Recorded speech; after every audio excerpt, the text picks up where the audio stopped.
You open your door and you see you got a letter with no return address. Inside is a single line. You have been noticed. With no explanation and no signature. Just an invitation to a building you've walked past 100 times and never once wondered what was behind the door. You'd probably assume it's a scam, or a prank, or a junk mail with extra steps. But for a very small number of people throughout history, that letter was real. And walking through that door changed the entire trajectory of their life, who they knew, what they knew, and how far they could go. This is the story of secret societies. Not the cartoon version with robes and skulls, the real one. The rooms where actual decisions got made, the handshakes that actually opened doors, and the organizations so effective at staying quiet that most people can't name what they actually do, only that they exist. And the secret is, most secret societies aren't secret because they're evil. They're secret because secrecy is the entire product. Access is the currency. And once you understand that, the whole picture transforms. Let's start with the one everybody's heard of, and almost nobody understands. The Freemasons. Founded formally in London in 1717, though stonemason guilds existed for centuries before that. But the part that surprises people is that Freemasonry was never really about smashing world governments. It was about something quieter and, honestly, more effective. What's that? Networking. A Freemason in a new city could walk into a lodge, give the right signs, and instantly be trusted by strangers. In an era with no background checks, no LinkedIn, no way to verify a person's word, that trust was worth more than money. George Washington was a Mason. So was Benjamin Franklin. 13 U.S. presidents. Not because they were plotting anything, but because the lodge was where the right people already were. On the other hand, not every society built its power on trust. Some built it on selection. Yale University, 1832. A small group of students forms a club called Skull and Bones. 15 members a year, chosen in total secrecy, sworn to silence for life. The building has no windows.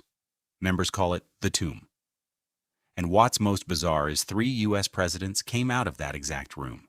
George H.W. Bush, George W. Bush, William Howard Taft.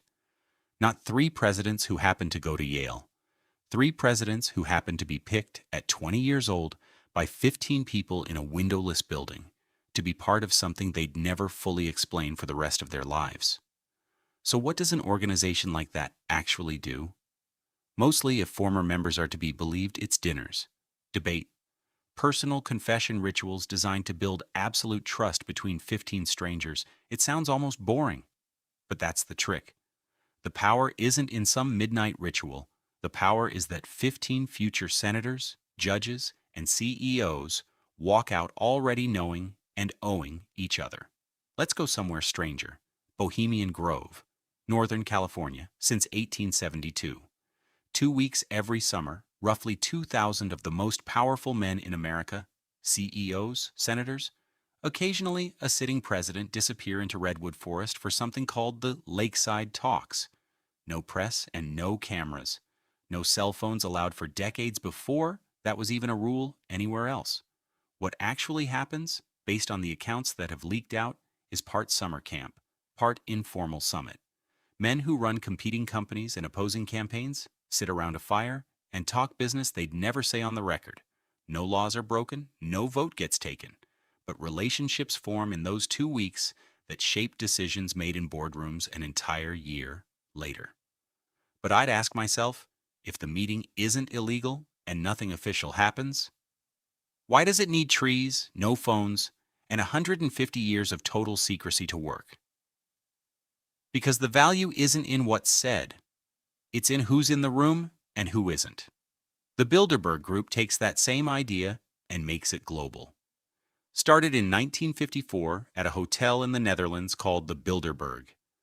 Around 130 of the most powerful people in politics, banking, and industry from Europe and North America, meeting once a year, off the record, no minutes published, no conclusions announced. Officially, it's just a forum for informal conversation between people who'd otherwise never get an unguarded hour together. Unofficially, It's been blamed for everything from the euro to wars that hadn't happened yet at the time of the meeting. Almost none of it provable, most of it almost certainly wrong. But the fact that 130 of the most connected people on Earth choose every single year to talk somewhere nobody else is allowed to listen, that part isn't a theory. Access like this isn't neutral, it compounds.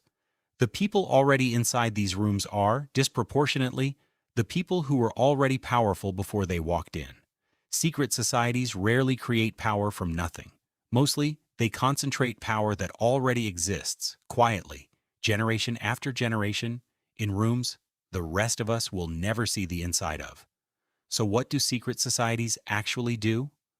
Overwhelmingly, and almost disappointingly, they talk. They eat dinner. They build trust with people who are already close to power, so that trust can be spent later. The robes and rituals are theater. The real mechanism is simpler and, in a way, colder. It's just a room and a list of who's allowed inside it. You never got that letter. Statistically, you never might.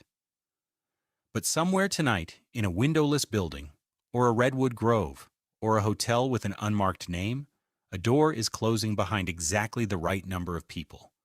And on the other side of it, decisions are already being made about a world you're not in the room for.